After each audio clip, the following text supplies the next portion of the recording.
As we continue in Chapter 5, we're going to look at a second way to solve a system of equations. So, we previously looked at solving them by graphing. So, what we looked for was a graph. We graphed two different lines, and where those lines intersected was your ordered pair. That was your answer for solving the system of equations. So what we're going to look at today is a different method. We're not going to be graphing the lines. We're going to be using what's called the substitution method. So our goal for this entire chapter, anytime you solve a system of equations, is you want to find the ordered pair that makes both equations true. So when you plug in the x value and plug in the y value, you end up getting a true statement. So if you think of the word substitution, that is when you replace something with something else. So for example, if you make a substitution in any kind of ball game, basketball game, volleyball game, you're replacing one player with another. If you have a substitute teacher, that substitute is taking the place of the regular teacher for the day. So as we work through these systems, you're going to look at what you can replace and then try to solve the equation. So if we look at this first example, we have two equations.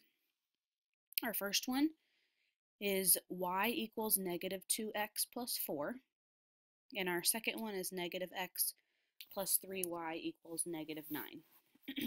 So since what you really want to look for is if one of these two equations is either solved for x or solved for y. So in this case, our first equation is solved for y. So in other words, I can take what y equals, and that's this negative 2x plus 4, and I'm going to substitute it. I'm going to replace it for that y in that second equation. So what it becomes, this second equation, I'm just going to rewrite it, negative x plus 3, but now instead of the y, I'm going to put what y equaled. And it has to go in parentheses, so negative 2x plus 4. And then we still have the equals 9, negative 9. And then we just go ahead and solve this. So our first step is to use the distributive property. That stays negative x.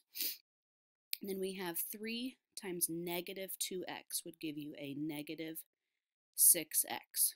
So I'll write minus 6x. And then 3 times 4 is 12. So plus 12 equals negative 9. Then combine your like terms. So negative x minus 6x, remember there's a 1 right there, so negative 1 minus 6 would be negative 7x plus 12 equals negative 9.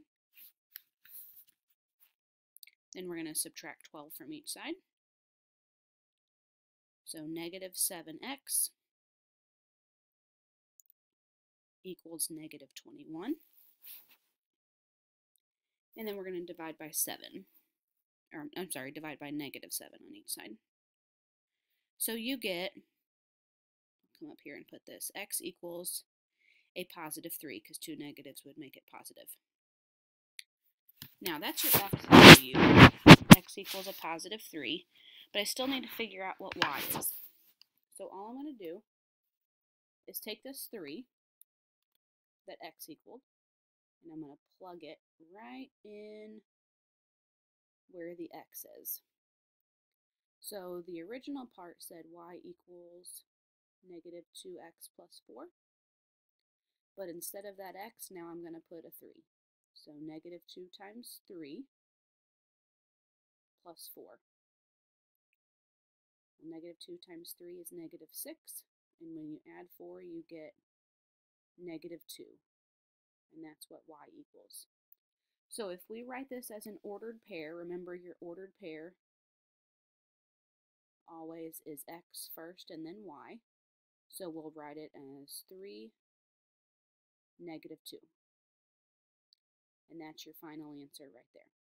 So what that means is if I were to either graph these two lines, they would intersect at this point, 3, -2, or I could take each of these, the 3 and the -2, plug them in for x and y in both equations, and I would end up getting a true statement. Okay, moving on to the second example. Here we have one equation says y equals -5x plus 4. Second equation says 2x plus 2y equals 16. So, first thing I notice is that they have told me what y equals right there. So what I'm going to do is I'm going to take this that I've circled and plug it right in for the y. So we have 2x plus 2, and then we have to put what y equals in parentheses,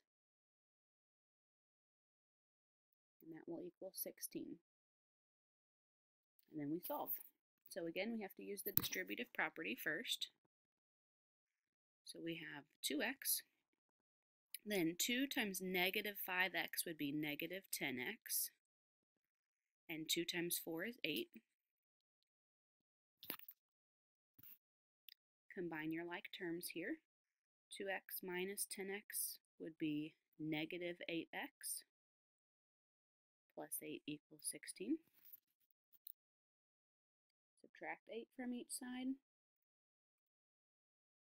-8x equals 8. And then whenever we divide by -8, we end up getting x equals -1. So if x equals -1, I'm now going to take that because I still need to figure out what y would be. And I'm going to take that -1 and I'm going to plug it right there where the x is. So -5, and instead of the x, I'm going to put this -1. So -5 times -1 would give you a +5. Add 4 and you get y to equal 9. So then as you write this as an ordered pair, remember your x comes first. So we would have -1, 9. That would be where those two lines would intersect. Okay, example number 3. So again, if you look at our two equations, this one's a little bit different, but we'll still do the same process. If you notice on the second equation, it tells you what x equals. So I'm going to take what x equals, and that's the y plus 1. And now I'm going to put it in for the x. So we have 2 times y plus 1, because that's what x equaled, minus 3y equals -1.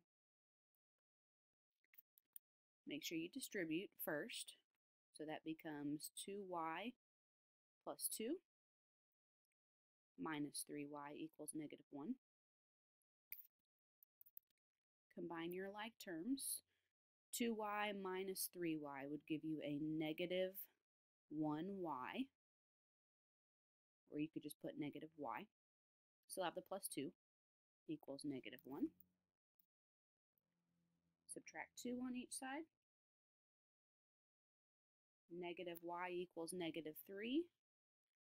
But then we need to divide by -1. So y is going to equal 3. So now that I have what y is, I'm going to take that and plug it right into this equation right there.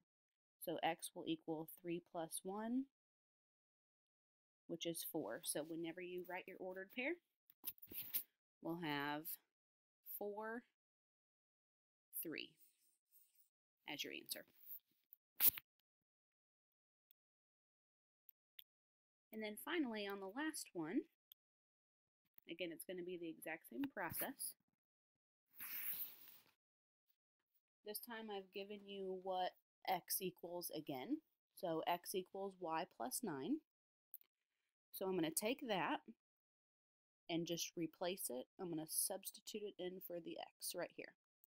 So this becomes 2 times y plus 9. Still have the plus 5y equals 4. And then we start to solve. So when you distribute, you get 2y plus 18 plus 5y equals 4. Combine your like terms. 2y plus 5y would give you 7y plus 18 equals 4.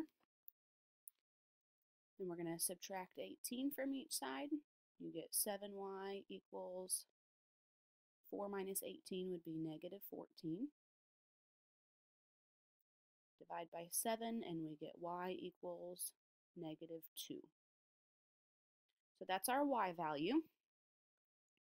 To find our x, here was that first equation. So I'm just going to take what y equaled and put it right here. So x equals negative 2 plus 9, which is 7. So again, when you write it as an ordered pair, you have 7, negative 2.